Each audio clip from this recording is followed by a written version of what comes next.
Now it happened on the second Sabbath after the first that he went through the grain fields. And his disciples plucked the heads of grain and ate them, rubbing them in their hands. And some of the Pharisees said to them, "Why are you doing what is not lawful to do on the Sabbath?" Have you not even read this?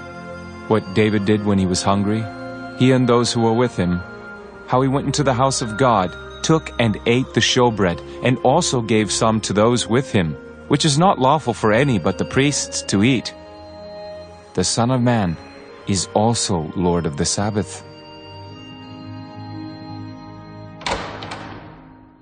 Now it happened on another Sabbath also that he entered the synagogue and taught, and a man was there whose right hand was withered. So the scribes and Pharisees watched him closely, whether he would heal on the Sabbath, that they might find an accusation against him. But he knew their thoughts, and said to the man who had the withered hand, Arise and stand here. And he arose and stood. Then Jesus said to them, I will ask you one thing. Is it lawful on the Sabbath to do good or to do evil? To save life or to destroy? And when he had looked around at them all, he said to the man, Stretch out your hand. And he did so, and his hand was restored as whole as the other. But they were filled with rage and discussed with one another what they might do to Jesus.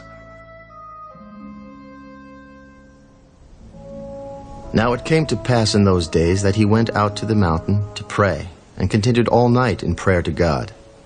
And when it was day, he called his disciples to himself, and from them he chose 12, whom he also named apostles: Simon, whom he also named Peter, and Andrew his brother, James and John, Philip and Bartholomew, Matthew and Thomas, James the son of Alphaeus, and Simon called the Zealot, Judas the son of James, and Judas Iscariot, who also became a traitor.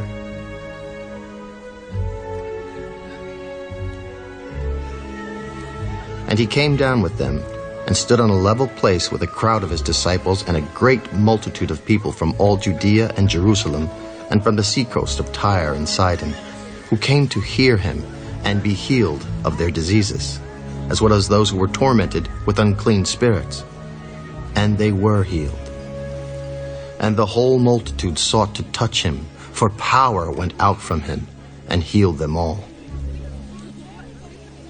Then he lifted up his eyes toward his disciples and said, Blessed are you poor, for yours is the kingdom of God. Blessed are you who hunger now, for you shall be filled. Blessed are you who weep now, for you shall laugh. Blessed are you when men hate you, and when they exclude you and revile you, and cast out your name as evil for the Son of Man's sake. Rejoice in that day and leap for joy. For indeed your reward is great in heaven, for in like manner their fathers did to the prophets. But woe to you who are rich, for you have received your consolation. Woe to you who are full, for you shall hunger. Woe to you who laugh now, for you shall mourn and weep. Woe to you when all men speak well of you, for so did their fathers to the false prophets. But I say to you who hear, love your enemies, do good to those who hate you, bless those who curse you, and pray for those who spitefully use you. To him who strikes you on the one cheek, offer the other also, and from him who takes away your cloak, do not withhold your tunic either. Give to everyone who asks of you, and from him who takes away your goods, do not ask them back. And just as you want men to do to you, you also do to them likewise. But if you love those who love you, what credit is that to you? For even sinners love those who love them.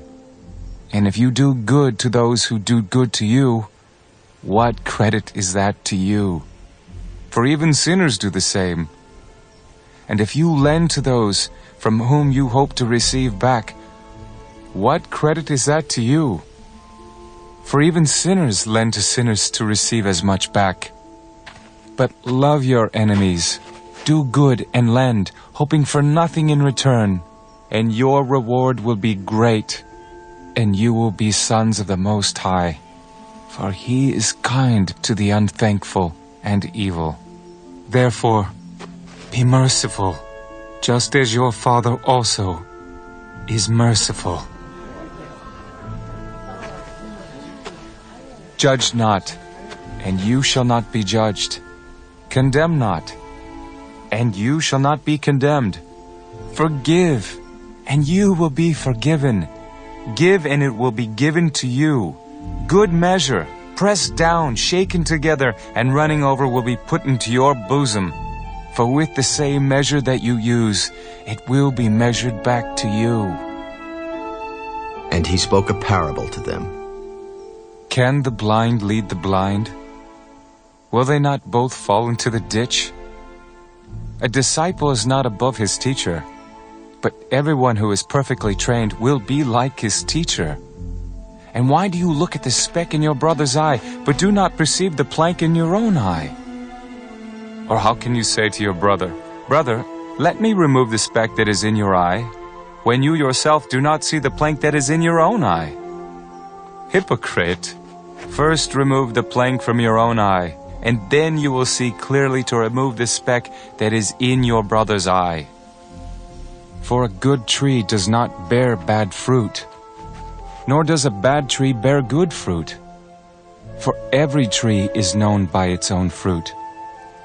For men do not gather figs from thorns, nor do they gather grapes from a bramble bush. A good man out of the good treasure of his heart brings forth good, and an evil man out of the evil treasure of his heart brings forth evil. For out of the abundance of the heart his mouth speaks. But why do you call me Lord, Lord, and not do the things which I say? Whoever comes to me and hears my sayings and does them, I will show you whom he is like.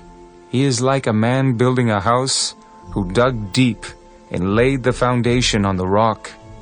And when the flood arose, the stream beat vehemently against that house and could not shake it, for it was founded on the rock.